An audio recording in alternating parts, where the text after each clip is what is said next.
Hey guys, welcome to movie ice. మనం ఈరోజు 2019లో release అయిన 0.0 మెగా హెడ్స్ అనే ఒక కొరియన్ హారర్ మూవీనే చూడబోతున్నాం. మూవీ కేటగిరీ హారర్ థ్రిల్లర్ కదా, సో ఏ ఒక్క లైన్ చెప్పినా కూడా మూవీ స్పాయిల్ అయ్యేందుకు ఛాన్స్ ఉంది కాబట్టి డైరెక్ట్ గా మూవీలోకి వెళ్ళిపోదాం. ఓపెన్ చేసే ఒక దట్టమైన అడవి మధ్యలో ఒక ఇంటిని చూపిస్తారు. మామూలుగా ఇళ్లలో ఉన్న దెయ్యాలను వెళ్ళగొట్టేందుకు షామాన్స్ ని పిలిపిస్తారు కదా, అలానే వీళ్ళు కూడా షామాన్స్ ని పిలిపించి ఒక రిచువల్ లా చేస్తుంటారు. అలా రిచువల్ ని చేస్తుంటే అప్పుడే ఆ ఇంటి డోరు నిదానంగా ఓపెన్ అయ్యేసరికి మీరు రిచువల్ ని కంటిన్యూ చేయండి అని చెప్పి తను ఒక్కటే లోపలికి వెళ్తుంది. స్టిల్ తను మంత్రాలని చెప్పిస్తూ వెళ్ళిపో, ఇక్కడి నుంచి వెళ్ళిపో అని చెప్తా అంటే అప్పుడే ఏదో దగ్గరకు వచ్చినట్టు చూపిస్తారు. వెంటనే తను గట్టిగా అరిచేసరికి ఏమైందా అని చెప్పి తన అసిస్టెంట్ నిదానంగా లోపలికి వచ్చి చూస్తే ఆ లేడీ ఇట్లా గాల్లో చనిపోయిన స్థితిలో ఉంటుంది. ఇంకా అక్కడ సీన్ కట్ చేసి మన హీరోయిన్ సోహీని చూపిస్తారు. తనకు బాయ్ ఫ్రెండ్ కూడా ఉన్నాడు కాబట్టి వాడి పేరు సాంగ్యూబ్ అనమాట. మేబీ చాలా మందికి పేర్లు గుర్తుండకపోవచ్చు, సో వాడు హీరో కాకపోయినా వాని హీరో అనే పిలుద్దాం. మన హీరోయిన్ గురించి ఒక్క ముక్కలో చెప్పాలంటే తను పెద్దగా ఎవరితోనూ మాట్లాడదు, అలాగే ఎక్కువ సంతోషం వచ్చినప్పుడు సంతోషపడదు, బాధ వచ్చినప్పుడు బాధపడదు, కొంచెం నార్మల్ గా ఉంటుంది, అలాగే కొంచెం స్ట్రైట్ ఫార్వర్డెడ్ గాను ఉంటుంది. అదే మన హీరోని చూసుకుంటే వాడు total opposite, introvert plus shy type కాబట్టి బయట వాళ్ళతో మాట్లాడేందుకే సిగ్గుపడతాడు, ఈవెన్ మన హీరోయిన్ తో కూడా. కానీ మన హీరోయిన్ అంటే ఇష్టం కాబట్టి తన కోసం తను వాళ్ళ కాలేజ్ లో వాళ్ళ సీనియర్స్ అందరూ స్టార్ట్ చేసిన ఒక గ్రూప్ లో జాయిన్ అయితే వాడు కూడా తన కోసం అని చెప్పి జాయిన్ అయింటాడు. ఆ గ్రూప్ ఎలాంటిదంటే నిజంగానే దెయ్యాలు భూతాలు ఉన్నాయని కనిపెట్టే ఒక స్టూడెంట్స్ గ్రూప్ అనమాట. అందుకే వాళ్ళ గ్రూప్ పేరు కూడా 0.0 మెగా హెడ్స్ అని చెప్పి పెట్టుకుంటారు. అంటే ఏంటంటే మన బ్రెయిన్ 0.0 మెగా హెడ్స్ కి రీచ్ అయినప్పుడు మనం స్పిరిట్స్ తో కమ్యూనికేట్ చేసేందుకు వీలవుతుంది. ముందు ఈ గ్రూప్ లో 10-15 మంది ఉండేవాళ్ళంట, బట్ సీనియర్స్ అందరూ గ్రాడ్యుయేట్ వెళ్ళిపోయినారు కాబట్టి ఇప్పుడు ఉన్నది వీళ్ళు ముగ్గురే. ఇప్పుడు మనోళ్ళు కూడా వచ్చినారు కాబట్టి మొత్తం 5 మంది అనమాట. ఇక్కడున్నాడు కదా వీడే గ్రూప్ మొత్తానికి లీడర్ అనమాట. పేరు వద్దులేండ మర్చిపోతారు. అలాగే పక్కన ఉంది కదా ఆమె వాడి గర్ల్ ఫ్రెండ్, పేరు యూజుంగ్. అలాగే ప్రతి గ్రూప్ లోనూ ఒక నసగాడు ఉంటాడు కదా, అది వీడే అనమాట, పేరు హ్యాన్సూక్. ఓకే, విషయానికి వస్తే వీళ్ళు నెక్స్ట్ ఒక పాడుబడ్డ ఇంటికి వెళ్ళి ఆ ఇంట్లో దెయ్యం ఉందా లేదా అనే విషయం చెక్ చేస్తారంట. ఆ ఇల్లు మరేదో కాదనమాట, మనం స్టార్టింగ్ సీన్ లో చూసిన ఇల్లే అది. ఆ ఇంటి బ్యాక్ స్టోరీ ఏంటంటే 4 ఏళ్ల ముందు ఒక లేడీ ఆ ఇంట్లోనే ఊరేసుకొని చనిపోయింటుంది. బట్ ఎన్ని రోజులైనప్పటికీ జనాలకు ఆ విషయం తెలియక బాడీని దింపకపోయేసరికి ఆ బాడీ టోటల్ గా కుళ్ళిపోయింటుంది. ఒక స్టేజ్ కి తల మాత్రం ఆ రోప్ లో ఉండి బాడీ మొత్తం కట్టే కింద పడిపోయిన తర్వాతే జనాలందరికీ తెలిసింటుంది. బట్ అప్పటి నుంచి ఆ ఇంటి నుంచి ఏదేదో సౌండ్లు రావడం, చనిపోయిన లేడీ ఆ ఇంటి చుట్టుపక్కల జనాలకు కనిపించేసరికి వాళ్ళు భయపడిపోయి వెంటనే ఒక షామాని రప్పించి ఒక రిచువల్ లా చేసింటారు. కానీ అలా రిచువల్ ని చేద్దామని వచ్చిన లేడీనే చనిపోయి ఉంటుంది. ఆ విషయాన్ని మనం స్టార్టింగ్ సీన్ లో కూడా చూసింటాం. అదే కాకుండా ఎవరో స్టూడెంట్స్ లాస్ట్ ఇయర్ ఆ ప్లేస్ కి ట్రిప్ కని వెళ్ళింటే వాళ్ళకి ఎవరికో ఆ దెయ్యం కనిపించేసరికి వాళ్ళు దాన్ని డ్రా చేసి ఇంటర్నెట్ లో పోస్ట్ చేసింటారు. దాన్ని చూసిన మనోళ్ళు ఆ ప్లేస్ కి సంబంధించిన డేటా అన్నిటిని కలెక్ట్ చేసి ఇప్పుడు ఆ ప్లేస్ కి వెళ్దామని చెప్పి డిసైడ్ అవుతారు. అక్కడికి వెళ్తానమని చెప్పగానే మనోడికి ఇప్పుడే ప్యాంట్ తడిసిపోయేసరికి దాన్ని అర్థం చేసుకుని వాళ్ళు ఇంకా భయపడుతుంటారు. ఇంకా అక్కడ సీన్ వచ్చేసి వాళ్ళందరూ ఆ విలేజ్ కి వచ్చేస్తారు. బట్ ఆ ఇల్లు అడవి మధ్యలో ఉంది కదా, సో స్నాక్స్ డ్రింక్స్ ఏమేం కావాలో అవన్నీ తీసుకుంటా అంటే మన హీరోయిన్ మాత్రం బయటే నిల్చుకుంటుంది. అప్పుడే ఒక స్కూల్ అమ్మాయి మన హీరోయిన్ చూస్తుండగానే ఆ షాప్ లోపలికి వెళ్తుంది. అట్లే షాప్ లోపల చూసుకున్నట్లయితే మనోళ్ళే ఉన్నారు కానీ ఇంతసేపు వచ్చిన అమ్మాయి కనిపించదు. ఆయనకు చూడగానే అర్థమైపోతుంది వీళ్ళు ఊరు వాళ్ళు కాదుని. అవును తమ్ముళ్ళు ఎక్కడికి వెళ్తున్నారని అడిగితే వాళ్ళు కూడా అడవి మధ్యలోనే ఇంటి పేరు చెప్పేసరికి రే బతకలనుందా లేదరా, ఆల్రెడీ అక్కడ ఒక అమ్మాయి చనిపోయి తను దెయ్యంగా తిరుగుతుంటే తన్ని తరిమేందుకు అని చెప్పి మేము ఒక షామాన్ని పంపిస్తే తను కూడా చనిపోయింది. మీ మంచి కోసమే చెప్తానా, గుమ్మున ఇక్కడి నుంచి వెళ్ళిపోండి అంటే మనోళ్ళు కూడా సరే సరే అని చెప్పి డబ్బులు మాత్రం కట్టేసి ఆయన చెప్పింది ఏది పట్టించుకోకుండా గమ్మున కార్ ఎక్కి వచ్చేస్తారు. వెంటనే మన హీరోయిన్ తిరిగి చూసి ఇంతసేపు వాళ్ళెవరికి కనిపించిన ఆ స్కూల్ అమ్మాయి ఆ షాప్ ఓనర్ పక్కన ఉంటుంది. ఇంకా మనోళ్ళు ఆ ఇంటి సరౌండింగ్స్ కి వచ్చేసారు. బట్ అక్కడ నుంచి కార్ వెళ్ళదు కాబట్టి కావాల్సిన లగేజ్ అన్నిటిని ఎత్తుకుని ఆ ఇంటి దగ్గరికే వెళ్ళిపోతారు. ఫొటోస్ లో కన్నా రియల్ గా చూస్తేనే కొంచెం క్రీపీగా ఉంది. ఇంకా ఒక్కొక్కరు ఒక్కో పక్క వెళ్ళి వాళ్ళు ఒక్కొక్కటి చూస్తుంటే మన హీరోయిన్ మాత్రం అక్కడే నిల్చుకొని చూస్తుంటే ఎవరో ఒక అమ్మాయి ఊరేసుకొని చనిపోయినట్టే ఉంటుంది. ఇంకో అమ్మాయి ఉంది కదా, తను లోపలికి వచ్చి చూస్తుంటే అక్కడ ఒక వెజల్లా ఉంటుంది. దాన్ని ఓపెన్ చేద్దామా వద్దా, ఓపెన్ చేద్దామా వద్దా, లోపల ఏమైనా రక్తం ఉంటుందా అని చెప్పి భయపడతా ఓపెన్ చేసి చూస్తే ఏముండదు. ఒకవేళ అది కిచెన్ అనుకుంటే కూడా ముందు కాలంలో సిలిండర్స్ లేదు కదా, సో కింద నిప్పు పెట్టి పైన కుకింగ్ చేస్తారే అనుకుందాం. అలా నిప్పు పెట్టే ప్లేస్ ని ఓపెన్ చేసి చూస్తే నార్మల్ గా ఉండాల్సిన ప్లేస్ కన్నా ఇంకా లోపలికి వెళ్తాంది. సరే అని చెప్పి మనోళ్ళని చూసుకుంటే ఆ లీడర్ గాడు చేతిలో అదేదో కమ్మీలు పెట్టుకుని దేనో చూసంటాడు. అట్లే వాడి ఫ్రెండ్ ఉన్నాడు కదా, అదే నసగాడు, ఆ కుండలో ఏమన్నా ఉంటుందేమో అని చెప్పి దాన్ని ఓపెన్ చేసి చూస్తే లోపల నుంచి ఒక మేఘ తల వచ్చేసరికి సచ్చూరుకుంటాడు. అప్పుడే మన హీరో ఆ డోర్ ని ఓపెన్ చేసి ఆ ప్లేస్ ని చూస్తుంటే వెంటనే మనోళ్ళందరూ వచ్చేస్తారు. బికాస్ ఆ ప్లేస్ లోనే ఆ లేడీ ఊరేసుకొని చనిపోయి ఉంటుంది. అట్లే మన హీరోని చూసుకుంటే తను ఆ ఇంటికి దూరంగా అడవి మధ్యలోకి వచ్చేసి ఉంటుంది. అప్పుడే తనకు కళ్ళు తిరుగుతున్నట్టు, ఆయాసం వస్తున్నట్టు, సుస్తుగున్నట్టు అని చెప్పి తన బాడీ ఎట్లా అయిపోతాంటే టక్కుని తిరిగి చూస్తే పక్కనగా అవ్వు ఉంటుంది. తన్ని చూసి తను భయపడతా ఉంటుంది. ఇంకా వెంటనే అక్కడ సీన్ వచ్చేసి మనోళ్ళని చూపిస్తే మనోళ్ళందరూ వంట చేసుకుని తింటాంటారు. బట్ మన హీరోని ఏం తినకుండా ఏమో దెయ్యం పట్టినట్టు గమ్మున కూర్చుంటుంది. అప్పుడే వాళ్ళందరూ నెక్రోమెన్సీ అనే ఒక టెస్ట్ గురించి మాట్లాడుతుంటారు. అంటే ఏంటంటే మనం నార్మల్ గా నైట్ టైమ్స్ పనుకున్న తర్వాత మనం టోటల్ గా పనుకున్నట్టు కాదంట, మన పార్ట్ ఆఫ్ ద బ్రెయిన్ ఎప్పుడు యాక్టివ్ గానే ఉంటుంది అంటాడు. అలాంటప్పుడు మన బ్రెయిన్ ని 0.0 మెగాహెర్ట్జ్ కి తీసుకొస్తే మనం స్పిరిట్స్ తో కమ్యూనికేట్ చేసేందుకు వీలవుతుంది అంటాడు. ఇదంతా వింటున్న మన హీరోయిన్ కొంచెం సుస్తుగా, ఇదంతా మనకు అవసరమా గాయస్, ఆల్రెడీ ఈ ప్లేస్ చూసేందుకే కొంచెం క్రీపీగా ఉందంటే మధ్యలో నువ్వెందుకు భయపడతావు, నీ మీద కాదు ఎక్స్పెరిమెంట్ చేసేది లీడర్ గానీ గర్ల్ ఫ్రెండ్ మీద అని చెప్పి వాడు కొంచెం ఎగురుతాంటే రే తగ్గు తనకేదో హెల్త్ బాగాలేనట్టుంది, అందుకే తను ఇట్లా మాట్లాడుతుంది, సోహి నువ్వు లోపలికి వెళ్ళి పనుకొని చెప్పి తన్ని పంపించేస్తారు. ఇంకా టైం కూడా అవుతుంది కదా, వెంటనే ఆ ప్లేస్ మొత్తాన్ని క్లీన్ చేసి అక్కడక్కడ లైట్ పెట్టి ప్రతి రూమ్ ని కవర్ చేసేలా ప్రతి రూమ్ లోనూ కెమెరాలు పెడతారు. ఆ తర్వాత లీడర్ గాడి గర్ల్ ఫ్రెండ్ తలపైన అదేదో ఒక మిషన్ లా పెడతారు. బికాస్ తన బ్రెయిన్ 0.0 మెగాహెర్ట్జ్ కి రీచ్ అయినప్పుడు అది దాన్ని డిటెక్ట్ చేసి వాళ్ళకు మానిటర్ లో చూపిస్తుంది. పర్లేదు గాయస్, మామూలుగా ఎవరన్నా దెయ్యంతో మాట్లాడాలనుకుంటే మోస్ట్లీ ఓయిజా బోర్డ్ నే యూజ్ చేస్తారు. బట్ వీళ్ళు అలా చేయకుండా చాలా డెడికేషన్ తో చేస్తారు. ఫస్ట్ రెండు ఒకేలా ఉన్న బొమ్మల్ని తీసుకొని ఒక బొమ్మనేమో ఆ లేడీ ఎలా అయితే ఊరేసుకొని చనిపోయిందో సేమ్ అలానే ఊరేసి వేలాడదీయేస్తారు. నెక్స్ట్ రెండో బొమ్మలో గర్ల్ ఫ్రెండ్ గోలను కట్ చేసి దాని లోపల పెట్టి కుట్టేసి ఒక సూది ఎత్తుకొని కరెక్ట్ గా దాని చెస్ట్ లోపల దిగేలా చూస్తారు.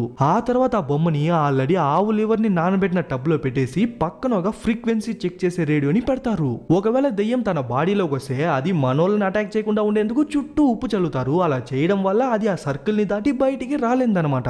ఇంకంతా రెడీ అయిపోయింది కాబట్టి చనిపోయిన వాళ్ళు ఎవరన్నా ఈ ప్లేస్ లో ఉంటే ఈ ప్లేస్ కి రండి అని చెప్పి వాడు ఒక స్పెల్లా చదువుతుంటే ఒక స్టేజ్ కి ఆ ప్లేస్ మొత్తం సైలెంట్ గా అయిపోతుంది.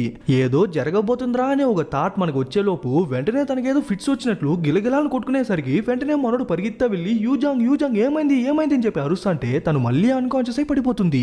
ఏమో అయిపోయిందని చెప్పి వాళ్ళందరికీ చెమట్లో పడతాంటే తను నిదానంగా కళ్ళు తెరిచి నెక్స్ట్ ఇయర్ నేను సినిమాలకు యాక్ట్ చేసేదా అంటుంది. ఏంద్రా అంటే తను ఇంతసేపు చేసింది మొత్తం డ్రామా అనమాట.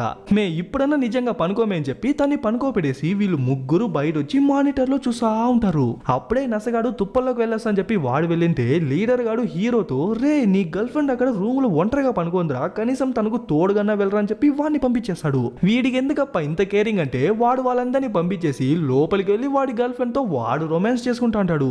వీడి ఇక్కడ తుప్పల్లోకి వచ్చింటాడు కదా, అప్పుడే ఒక విచిత్రమైన పక్షి కనిపించేసరికి దాన్నే ఫాలో చేసుకుంటా వెళ్ళి చూస్తే అది మనం పొద్దున్న కిచెన్ లో ఒక బొక్కలా ఉండేది కదా, దాని నుంచి వెళ్ళిపోతుంది. అట్లే ఈ పక్క మన హీరోని చూపిస్తే లిటరల్లీ తను భయంతో వణుకుతాంది. ఇక్కడే ఉండు, నన్ను ఒంటరిగా వదిలేసి వెళ్ళిపోద్దు, ఆ దెయ్యం ఇక్కడే ఉంది, ఆ డోర్ దగ్గరే ఉంది అని చెప్తాంటే వాడు అట్లే తిరిగి చూస్తాడు. వాడికి ఏం కనిపించదు అనమాట.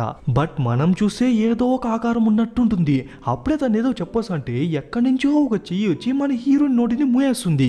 ఎవరని చూస్తే మనం పొద్దున్న అడవిలో చూసినా అవ్వ ఇక్కడ ఉండొద్దండి, ఆ దెయ్యం బయటే ఉంది, ఇక్కడ నుంచి ఎంత త్వరగా వీలైతే అంత త్వరగా వెళ్ళిపోండి అంటుంది. బట్ ఆ అవ్వ మన హీరోనికి మాత్రమే కనిపిస్తుంది, హీరోకి కనిపించదు కాబట్టి వాడికి తను ఏం చెప్పొస్తుందో కూడా అర్థం కాక వాడు తలగొక్కుంటాడు. అట్లే వీళ్ళిద్దరిని చూపిస్తే వీళ్ళిద్దరు రొమాన్స్ చేసుకుని అట్లే పనుకునేస్తుంటారు. బట్ బయట మానిటర్ లో చూసుకున్నట్లయితే తన బ్రెయిన్ ఫ్రీక్వెన్సీ తగ్గుకుంటా లాస్ట్ కి 0.0 మెగా హెడ్జ్ వచ్చేస్తుంది.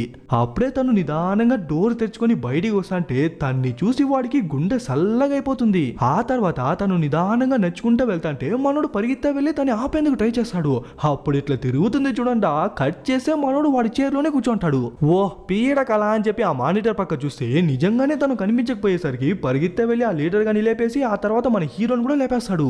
లోపల ఆ బొమ్మేమో సేమ్ ఆ లేడీ చనిపోయినప్పుడు ఎలా అయితే బాడీ సపరేట్ అయిపోయింటుందో అలానే ఆ బొమ్మ తల మాత్రం వేలాడుతూ ఉంటుంది. ఈ పక్క మనం ఆ రూమ్ ఈ రూమ్ ని వెతుకుతాంటే లాస్ట్ ఒక రూమ్ లో కనిపిస్తుంది. సరే నువ్వేమే మహానటి సాల్లే నీ యాక్టింగ్ అని చెప్తే తను నిదానంగా తిరిగి కాపాడు అని చెప్పి వేడుకుంటా ఉంటుంది. మనోళ్ళకి అర్థం కాక చూస్తాంటే తన బాడీ తన కంట్రోల్లోనే లేనట్టు ఆ బొక్కలోకి వెళ్ళిపోయేసరికి మనోడు పరిగెత్తా వెళ్ళి తన్ని లాగేకి ట్రై చేశాడు. బట్ తన్ని ఏదో జుట్టు పట్టుకొని ఉండేదే కాక ఎర్రటి కళ్ళు కనిపించేసరికి వాళ్ళు భయపడి సైడ్ వచ్చేసారో లేదో వెంటనే ఆ అమ్మాయిని లోపలికి లాకెళ్ళిపోతుంది. అంటే మనం చూసిన ఫోటో నిజమని దెయ్యందేనని చెప్పి వాళ్ళు ఇప్పుడే రియలైజ్ అవుతారు. మధ్యలో మన హీరోయిన్ వేరే అన్కాన్షియస్ అయిపోయేసరికి చూడండిరా ఇది మన చేతులు దాటిపోయేలా ఉంది, సో ఫస్ట్ నువ్వు సోహిని తీసుకెళ్లి కారులో పడేసి ఆ తర్వాత మన ఎక్విప్మెంట్ అన్నిటిని ప్యాక్ చేసే అంటాడు. ఇంకా నసగాడు కూడా ఎక్విప్మెంట్స్ ని ప్యాక్ చేస్తా అంటే అప్పుడే ఆ తల మాత్రం వేలాడడం చూసి కింద చూస్తే ఇంకొక బొమ్మ తల కూడా సపరేట్ అయిపోయింటుంది. కానీ ఆ లీడర్ గాడు మాత్రం హోప్ నే వదలడనమాట. ఖచ్చితంగా తను కిందే ఎక్కడో ప్రాణాలతో ఉంది అని చెప్పి దమాదమని తడతాంటే ఇంకో ప్లేస్ నుంచి అదే సౌండ్ వచ్చేసరికి ఆ ప్లేస్ ని పగలగొట్టి ఓపెన్ చేస్తారు. బట్ ఆ గ్యాప్ లో ఆ దెయ్యం జుట్టు తన నోట్లో చెవులో అంతా వెళ్తున్నట్టు చూపిస్తారు. బట్ వీళ్ళు ఓపెన్ చేసి చూసేసరికి తనకి ఏం కానట్టు హార్మ్లెస్ గా ఉంటుంది. వెంటనే తన్ని పైకి లాక్కుని చూస్తే నాట్ బ్యాడ్ ఊపిరి పీల్చుకుంటుంది కాబట్టి బతికే ఉందని కన్ఫర్మ్ చేసుకుని తన్ని కూడా మోసుకెళ్లి కార్లో కూర్చోపెట్టేస్తారు. అప్పుడే మన హీరోయిన్ సగం నిద్రలో ఆ బొమ్మను కాల్ చేయండి అని చెప్పి గట్టిగా అరిచేసరికి వాళ్ళందరూ కలిసి ఆ నసగానే పంపిస్తారు. బికాస్ వాడే వీటన్నిటిని స్టార్ట్ చేసింది కాబట్టి. కానీ వాడికి ఎంత గర్వం అంటే చేతిలో ఉన్న బొమ్మని కాల్చకుండా కావాలనే దాన్ని బొక్కలో వేసేసి వస్తాడు. వెంటనే తన్ని హాస్పిటల్ కి తీసుకొచ్చి అన్ని టెస్టులు చేసిన తర్వాత పర్లేదంట, తనకి ఏం కాలేదు, జస్ట్ అన్కాన్షియస్ లో మాత్రమే ఉంది అని చెప్పి డాక్టర్లే చెప్పేసరికి అప్పుడే మనోళ్ళు ఊపిరే పీల్చుకుంటారు. సరే గాయస్, మీరందరూ హోటల్ కి వెళ్ళి రెస్ట్ తీసుకోండా, ఈ రోజుకి మాత్రం నేను తన పక్కనే ఉండి చూసుకుంటా అని చెప్పేసరికి మనోళ్ళు కూడా హోటల్ కి వచ్చి వాళ్ళ రూమ్ కి వెళ్ళిపోతారు. ఆ తర్వాత నసగాని చూపిస్తే వాడు నసగాడు కాదయ్యా, సైకోగాడు. ఇంతసేపు జరిగిన విషయాలన్నీ కెమెరాలో రికార్డ్ అయింది కదా, ఆ ఫుటేజెస్ అన్నిటినీ చూసు సైకోలా నవ్వుతాంటాడు. యాక్చువల్లీ వాడు మనోళ్ళతో వచ్చిన పర్పజే వేరు. మనోళ్ళు ఏదో గోస్ట్ ఉందా లేదా చెక్ చేద్దామని చెప్పి కొంచెం ఫన్ గా ఉంటుంది అని చెప్పి మనోళ్ళు వచ్చింటారు. కానీ వీడేమో వాటన్నిటిని షూట్ చేసి దాన్ని ఒక స్టోరీలా ప్రిపేర్ చేసి దాన్ని మూవీ ప్రొడ్యూసర్స్ కి డైరెక్టర్స్ కి అని చెప్పి డబ్బులకి అమ్మేసేవాడు. అలానే ఇప్పుడు ఒక ప్రొడ్యూసర్ కి కాల్ చేసి, చూడప్ప ప్రొడ్యూసర్, ఒక మంచి ఫుటేజ్ అయితే దొరికింది, బట్ మనం ఆల్రెడీ మాట్లాడుకున్న ప్రైజ్ కాదు, దానికి డబ్బులు ఇస్తావా లేకుంటే వేరే ఛానల్ వాళ్ళకి అమ్మేద్దునా అని చెప్పి కాల్ కట్ చేస్తాడు. ఈ పక్క హీరోని చూసుకుంటే వాడు పనుకున్నప్పుడు ఎవడో ఒక చిన్న పిల్లోడు వచ్చి మన హీరో గొంతు పిసికి చంపేద్దామని ట్రై చేస్తాంటాడు. టక్కని లేచి చూసి అదంతా కళ అనమాట. సరే అని చెప్పి ఫేస్ వాష్ చేసుకుంటాంటే వాడి మెడ పైన ఎవరో వేళ్లతో అదిమినట్టు రెడ్గా ఒక అచ్చు మనకు మాత్రమే కనిపిస్తుంది. అంటే ఇంతసేపు జరిగింది కళ కాదనమాట, నిజమే. ఆ తర్వాత ఈ సైకోగాని చూపిస్తే అసలు ఏం జరిగినట్టు ఇన్నోసెంట్ ఫేస్ తో మనోడి దగ్గరికి వచ్చి, మచ్చా నువ్వు తినేసరారా, ఆ గ్యాప్ లో నేను కావాలంటే చూసుకుంటా అని చెప్పేసరికి వాడు కూడా నమ్మి వదిలేసి వెళ్తాడు. కానీ వాడు కనిపించేంత మంచోడైతే కాదు, కంత్రిగాడు. యాక్చువల్లీ వాడికి లీడర్ గాడి గర్ల్ ఫ్రెండ్ పైన ఎప్పటి నుంచో ఒక కన్నుంది. ఇప్పుడెవరు లేకపోయేసరికి తనతో తప్పుగా ప్రవర్తిస్తుంటే తనలోనే ఆల్రెడీ ఒక దెయ్యం ఉంది కదా, ఆ దెయ్యం జుట్టంతా బయటికి వచ్చి వాడిని కూడా పట్టేస్తుంది. ఆ తర్వాత మనోళ్ళని చూసుకుంటే మనోళ్ళిద్దరూ బయటికి వచ్చి బ్రేక్ఫాస్ట్ చేస్తుంటారు. అప్పుడే లీడర్ గాడు కాల్ చేసి వాడి గర్ల్ ఫ్రెండ్ కాన్షియస్ లోకి వచ్చేసింది అని చెప్పేసరికి మనోడు హ్యాపీ అయిపోతాడు. బట్ మన హీరోయిన్ ముఖంలో అది హ్యాపీ అని చెప్పలేము, సాడ్ అని చెప్పలేము. ఇంకా మనోళ్ళు వెళ్ళి చూస్తే నిజంగానే క్యూర్ అయిపోయినట్టు అంత హ్యాపీగా ఉంటుంది. బట్ ఆ సైకోగాడు మాత్రం ఎక్కడా దిస్తాలేదు. ఎట్లా ఆ అమ్మాయి నార్మల్ అయిపోయింది కదా, ఇంకా పార్టీ అని చెప్పి తెగ ఫోర్స్ చేసేసరికి ఆ లీడర్ గాడు ఆ అమ్మాయి ఇద్దరు ఫుల్గా తాగేసి రూమ్ లోకి వెళ్ళిపోతారు. బట్ ఇప్పుడు అక్కడ ఉన్నది వాడి గర్ల్ ఫ్రెండ్ కాదనమాట, ఆ దెయ్యం. ఆ విషయం తెలియకుండానే వాడు వెళ్ళి పనుకునేస్తాడు. ఈ పక్క మన హీరోని చూపిస్తే తనకు కూడా సేమ్ మన హీరోకి పడిన అచ్చులే తనకు కూడా పడిపోయేసరికి తనకేదో డౌట్ వచ్చి వెంటనే ఆ సైకోగాడు ఉన్నాడు కదా, వాడి రూమ్ లోకి వెళ్ళి వాడి ల్యాప్టాప్ ని ఓపెన్ చేసి మొత్తం ఫుటేజెస్ ని చూసా వస్తుంది. అలా చూసంటే సేమ్ ఆ లేడీ ఎలా అయితే చనిపోయింటుందో అలానే ఆ బొమ్మ బాడీ మాత్రం కింద పడిపోయి ఆ తల మాత్రం వేలాడుతూ ఉంటుంది. ఆ తర్వాత ఆ అమ్మాయి నోట్లో ఏదో వెళ్తున్నట్టు చూపిస్తారు. టక్కన అక్కడ సీన్ కట్ చేసి వీడిని చూపిస్తే వీడేదో ఒక జ్యూస్ తీసుకుని వస్తా ఉంటాడు. అప్పుడే లీడర్ గాడి గర్ల్ ఫ్రెండ్ మనోడికి కాల్ చేసి ఒకసారి నా రూమ్ కి వస్తావా అని చెప్పి కాల్ కట్ చేస్తుంది. ఒకవేళ ఏమైనా ఎమర్జెన్సీనేమో మనమో వెళ్దామని చూసంటే ఆ లీడర్ గాడేమో మెంటల్ వచ్చినట్టు అట్లా ఇట్లా నచ్చుకుని వచ్చి ఆ కార్ ఎత్తుకుని స్పీడ్ గా వెళ్ళిపోతాడు. బట్ ఎందుకో తెలియదు గానీ అలా స్పీడ్ గా వెళ్తున్నప్పుడు సారీ క్షమించు, నేను ఆ రోజు చేసింది తప్పే, నేను ఆ రోజు అలా చేసింది కూడదు, నన్ను క్షమించు అని చెప్పి ఏదో ఒక విషయాన్ని తలుచుకుంటూ పశ్చాత్తాపడుతూ వెళ్తుంటాడు. అప్పుడే సడన్ గా ఏదో ఒక దెయ్యం వచ్చేసరికి అంతే, వాడి పని అక్కడికే అయిపోయా. ఈ పక్క హీరోని చూసుకుంటే లీడర్ గర్ల్ ఫ్రెండ్ ఏమో పిలిచింది కదా, సో ఏమో కనుక్కుందామని చెప్పి వెళ్ళి చూస్తే అక్కడున్నది వాడి గర్ల్ ఫ్రెండ్ కాదు, ఆ దెయ్యం. వెంటనే టోన్ ని మార్చి, ఏరా తమ్ముడు సంతోషంగా ఉన్నావా, ఒక మంచి కాలేజ్ లో చదువుతానవు, ఒక మంచి అమ్మాయిని గర్ల్ ఫ్రెండ్ గా చేసుకున్నావు, నన్ను మాత్రం చంపేసి నువ్వు మాత్రం సంతోషంగా ఉన్నావా అంటుంది. యాక్చువల్లీ మనకు మాత్రమే తన అమ్మాయిలా కనిపిస్తుంది, బట్ వాడికి మాత్రం చిన్నప్పుడే చనిపోయిన వాళ్ళ అన్న కనిపిస్తున్నాడు. నిజానికి వాళ్ళ అన్న చనిపోవడానికి ఇండైరెక్ట్ గా మన హీరోనే కారణం అనమాట. బట్ వాడు అనుకుంటే కాపాడింది, కానీ భయపడిపోయి వాళ్ళన్న చనిపోయినాడేమో అని చెప్పి ఆ ప్లేస్ నుంచి వెళ్ళిపోయింటాడు. యాక్చువల్లీ వాళ్ళన్న అప్పుడే చనిపోయింటాడు, లేటర్ చాలా పెయిన్ తో సఫర్ అయి చనిపోయింటాడు. వాడు ఆ గిల్ట్ తో ఏడుస్తుంటే, సరేరా తమ్ముడు ఏడొద్దు, చిన్నప్పుడు మనం ఒక ఆట ఆడేవాళ్ళం గుర్తుందా, అది ఇప్పుడు ఆడదామా అని అడిగితే వాడు అనేసరికి వెంటనే వాడిని ఉరి తాడెక్కించి వాడిని చంపేద్దాం అనుకుంటాడు. బట్ అదే టైంకి మన హీరోని గట్టిగా అరుచుకుంటా వచ్చేసరికి వాడు కింద పడిపోతాడు. ఇంకా తను కూడా అన్కాన్షియస్ అయి పడిపోతుంది. యాక్చువల్లీ వాడు ఉరేసుకున్నట్టు వాడికే గుర్తు లేదంట, అంటే అదే వాడిని కంట్రోల్ చేసి చంపేద్దామని చెప్పి ట్రై చేసి ఉంటుంది. నిజానికి తన బాడీలో నుంచి ఆ దెయ్యం బయటికి పోలేదు, ఇంకా తన బాడీలోనే ఉండి మనల్ని ఏడిపిస్తా ఆడుకుంటాంది అంటుంది. మనకే ఇంత జరుగుతుందంటే పొద్దున్నుంచి ఆ సైకోగాడు కనిపించలేదు, అదే కాకుండా లీడర్ వేరే సర్రన్ కార్ ఎత్తుకొని పోయినాడు. వాళ్ళ పరిస్థితి ఏంది అడిగితే వెంటనే మన హీరోయిన్ ఫస్ట్ సైకోగాడికి కాల్ చేస్తుంది. బట్ కాల్ ని లిఫ్ట్ చేయదేమో ఆ హోటల్ మేనేజ్మెంట్. ఏమైందని చెప్పి పరిగెత్తా వచ్చి చూస్తే ఆ సైకోగాడు స్విమ్మింగ్ పూల్ లో పడి చనిపోయింటాడు. వెంటనే ఇంకో కాల్ వచ్చేసరికి మళ్ళీ షాక్ అవుతుంది. ఆబ్వియస్లీ ఎవరైంటారో మీకే తెలుసు. ఎస్, ఆ లీడర్ చనిపోయినట్టు పోలీసులు చెప్పేసరికి వెంటనే వాళ్ళిద్దరి బాడీస్ ని ఒక ప్లేస్ లో పెడతారు. పాపం ఏం చేయని యూంగ్ జుంగ్ వీళ్ళిద్దరూ నా వల్లే చనిపోయినారని చెప్పి వెక్కి వెక్కి ఏడుస్తుంటే మనోళ్ళే సమాధాన పరుస్తారు. మామూలుగా ఆ దెయ్యం ఎప్పుడు బయటికి వస్తుందంటే ఎప్పుడైతే యూంగ్ జుంగ్ పనుకుంటుందో ఆ తర్వాత ఆ దెయ్యం దాని పనిని స్టార్ట్ చేస్తుంది. అందుకని చెప్పి తను జీవితాంతం నిద్రపోకుండా ఉండలేదు కదా. సో దీనికి ఉన్న ఒకే ఒక దారి మళ్ళీ ఆ ఇంటికి వెళ్ళి ఒక రిచువల్ చేస్తే తప్ప ఇది సాల్వ్ అవ్వదు అంటుంది. తనేలా అంత కాన్ఫిడెంట్ గా చెప్తాందంటే వాళ్ళ అమ్మ, వాళ్ళ అమ్మమ్మ వాళ్ళందరూ షామాన్స్ గా ఈ వృత్తిలోనే ఉండేవాళ్ళు కాబట్టి మన హీరోయిన్ ని నమ్మి ధైర్యంగా వెళ్ళొచ్చు. ఇంకో విషయం చెప్పేదే మర్చిపోతుంది గాయస్, మన మధ్యలో ఒక అవ్వని చూసాం కదా. ఆ అవ్వ మరెవరో కాదనమాట, చనిపోయిన హీరోయిన్ వాళ్ళ అమ్మమ్మ. అందుకే తను వచ్చిన ప్రతిసారి మన హీరోయిన్ మాత్రం కొంచెం సేఫ్ గా ఉంటుంది మిగతా వాళ్ళతో కంపేర్ చేస్తే. ఇప్పుడు కూడా వాళ్ళ అమ్మమ్మ హెల్ప్ చేస్తానని చెప్పింది కాబట్టి వాళ్ళందరినీ ఈ ప్లేస్ కి తీసుకొచ్చి తన స్టైల్లో రిచువల్ ని స్టార్ట్ చేస్తుంది. బట్ రిచువల్ స్టార్ట్ అయిన తర్వాత ఏ ఒక భంగం కల్పించినా కూడా మొత్తం స్పాయిల్ అయిపోతుంది కాబట్టి ఒక్కటికి 10 సార్లు చెప్తుంది ఎట్టి పరిస్థితుల్లోనూ లోపలికి మాత్రం రావద్దుని. ఇంకా మన హీరోయిన్ ఆ రిచువల్ ని స్టార్ట్ చేస్తుంది. ఆ విషయాలన్నింటినీ వాడు బయట నుంచి చూస్తుంటాడు. యాక్చువల్లీ మన హీరోయిన్ ఆ రిచువల్ ని చేసినప్పటికీ లోపల నుంచి చేపిస్తున్నది వాళ్ళ అమ్మమ్మ అనమాట. వెంటనే ఫ్రీక్వెన్సీ 0.0 మెగాహెర్ట్జ్ కి రీచ్ అయినప్పుడు మనకే అర్థమైపోతుంది తన బాడీలోకి ఆ దెయ్యం వచ్చేసింది అని. ఇంకా మన హీరోయిన్ కూడా కొన్ని స్పెల్స్ ని చదివి లెయ్, ఇక్కడ నుంచి లెయ్ అని చెప్పి ఆ దెయ్యానికి ఈక్వల్ గా ఉన్న బొమ్మ చుట్టూ అంటించేసరికి అది కూడా నవ్వుకుంటా లేస్తుంది. చూడు, మర్యాదగా ఆ శరీరాన్ని వదిలేసి వెళ్ళిపో అంటే వాళ్ళే నాకు ఈ శరీరాన్ని ఇచ్చినారు కాబట్టి ఇది నా శరీరం. ఈ పాడుబడ్డ ఇంట్లో, ఈ పాడుబడ్డ ఊర్లో ఈ జనాల మధ్య ఉండలేకపోతానా, అందుకే ఈ శరీరాన్ని తీసుకుని వెళ్ళిపోతా అని చెప్తాంటే చూడు పిల్లలేదో తెలియక చేయనారు. ఇప్పుడు చివరిసారిగా అడుగుతానా వెళ్తావా వెళ్ళవా అని అడిగేసరికి తను వెళ్ళనంటుంది. ఇంకిది మాటలతో అయ్యేలా లేదని చెప్పి ఆ బొమ్మను నిప్పులో పెట్టేసి పోతావా పోవా అని చెప్పి వేపాకుతో పటపటని కొడతాంటే తనకేదో కూరతో కొట్టినట్టు అనిపిస్తుంది. ఒక స్టేజ్ కి నోట్లో నుంచి పొగొచ్చేసరికి వెళ్ళిపోయిందేమో అనుకుంటాం, బట్ తను గాల్లో తేలుతా ఉంటుంది.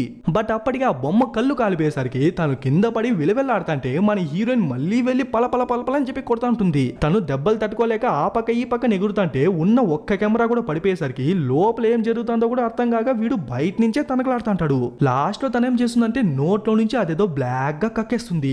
మోస్ట్లీ నేను చూసిన హర్రర్ మూవీస్ లో ఏదైనా బ్లాక్ గా నోట్లో నుంచి వస్తే ఆ దెయ్యం వెళ్ళిపోయిందనే అర్థం. కానీ ఇందులో మాత్రం ఆ దెయ్యం ఆ బాడీలోనే ఉండుకొని కనీసం ఆ అమ్మాయినైనా చంపేద్దామని చెప్పి చంపేకి ట్రై చేస్తాంటే దాన్ని మన హీరోయిన్ చేయనీయకుండా అడ్డుకుంటా ఉంటుంది. బట్ ఇక్కడ వచ్చే సౌండ్స్ వాడికి బయట వేరేలా వినిపించేసరికి మన హీరోయిన్ ఎన్నిసార్లు రావద్దు అని చెప్పినా కూడా వాడు నిదానంగా డోర్ ఓపెన్ చేసి చూస్తాడు. వాడికి ఎలా కనిపిస్తుందంటే మన హీరోయిన్ వాళ్ళ అన్నను గొంతు పిసికి చంపేస్తున్నట్టు కనిపించేసరికి మన హీరోయిన్ మీద పడిపోయి మన హీరోయిన్ చంపేద్దామని చెప్పి ట్రై చేస్తుంటాడు. రే నేను రా సోహిని, మీ అన్న నిన్నెప్పుడో క్షమించేసినాడు అని చెప్పిన తర్వాతే వాడు మళ్ళీ కాన్షియస్ లోకి వస్తాడు. బట్ అప్పటికే ఆ దెయ్యం టోటల్ గా బయటకు వచ్చేసి వాళ్ళందరినీ భయపెడతా అంటే వెంటనే మనోళ్ళు ఇద్దరు బయటకు వచ్చేస్తారు. కానీ మన హీరో మాత్రం ఇరుక్కునేస్తాడు. వెంటనే మన హీరోయిన్ వెళ్ళి కాపాడదాం అనుకుంటే డోర్ వేసేసరికి ఆ డోర్ ని పగలు కొట్టుకుని వెళ్తుంది. బట్ అంతలోపే అది వాడిని లోపలికి లాకెళ్ళిపోతుంది. ఇప్పుడున్న ఒకే ఒక దారి ఆ బొమ్మను కాల్చడమే. కానీ ఆ బొమ్మ ఎక్కడుంది అని చూస్తే అది కూడా వాడి చేతిలోనే ఉంది కాబట్టి వాడు కాలిస్తేనే ఆ దెయ్యం వదులుతుంది. మనోడు దాన్ని కాల్చేకి ట్రై చేస్తా అంటే అది మాత్రం వదలనంటుంది. లాస్ట్ కి ఎట్లో కష్టపడి దాన్ని కాలుస్తాడో లేదో ఆ బొమ్మతో పాటు అది కూడా కాలిపోయేసరికి నిప్పు భగ్గుమని కొడుతుంది. తొంగి చూస్తే మన హీరో కనిపించకపోయేసరికి చనిపోయినాడేమో అని చెప్పి ఏడుస్తుంటే మనోడు నిదానంగా వెనకాల నుంచి వచ్చి కౌగులించుకుంటాడు. ఇంకా ఈ ఇంటికో దండం రా అని చెప్పి వాళ్ళు ముగ్గురు ఆ ప్లేస్ నుంచి వెళ్ళిపోతారు. ఇంకా అక్కడ సీన్ కట్ చేసి కొన్ని రోజుల తర్వాత చూసుకుంటే మన హీరో జరిగిన విషయాలన్నింటినీ ఒక నావల్ల రాసి దాన్ని పబ్లిష్ చేద్దామని చెప్పి పబ్లిషర్ తోనే మాట్లాడేసుంటాడు. అప్పుడే మన హీరోకి ఏదో కాల్ వచ్చేసరికి వాడు వెళ్ళిపోతాడు. సరే మనోడు ఏం రాస్తున్నాడో చూద్దామని చెప్పి ఓపెన్ చేసి చూస్తే ఒక భారీ షాక్. ఏంటంటే మన హీరోని ఆ రోజు లాక్కెళ్ళిన దెయ్యం చనిపోలేదన్నమాట. వాడి బాడీలోనే పర్మనెంట్ గా దిగేసి ఉంటుంది. అట్లే వాడు వెనకాల నుంచి వచ్చి పిలిచేసరికి మన హీరోయిన్ మొగమే మారిపోతుంది. అంతే, అంతటితో మూవీనే ముగిసిపోతుంది. ఎండింగ్ లో ఏమైంటుంది అని చెప్పి ప్రాబబ్లీ మనమే గెస్ చేసిందచ్చు. ఇన్ కేస్ మీరేమన్నా కొంచెం డిఫరెంట్ గా గెస్ చేసింటే దాన్ని కమెంట్ సెక్షన్ లో కమెంట్ చేయండి. బై ది వే, ఎలా ఉంది గైస్ మూవీ? బాగుందా? అలాగే నెక్స్ట్ మూవీ ఏ కేటగిరీలో కావాలనేది కింద కమెంట్ చేయండి. ఓకే గైస్, లైక్ చేయని వాళ్ళు లైక్ చేయండి, కామెంట్ చేయని వాళ్ళు కామెంట్ చేయండి, షేర్ చేయని వాళ్ళు షేర్ చేయండి, సబ్స్క్రైబ్ చేసుకున్న వాళ్ళు సబ్స్క్రైబ్ చేసుకుండా, ఫాలో అవ్వని వాళ్ళు ఫాలో అయిపోండి. ఇంకొక మంచి మూవీలో త్వరలోనే కలుద్దాం.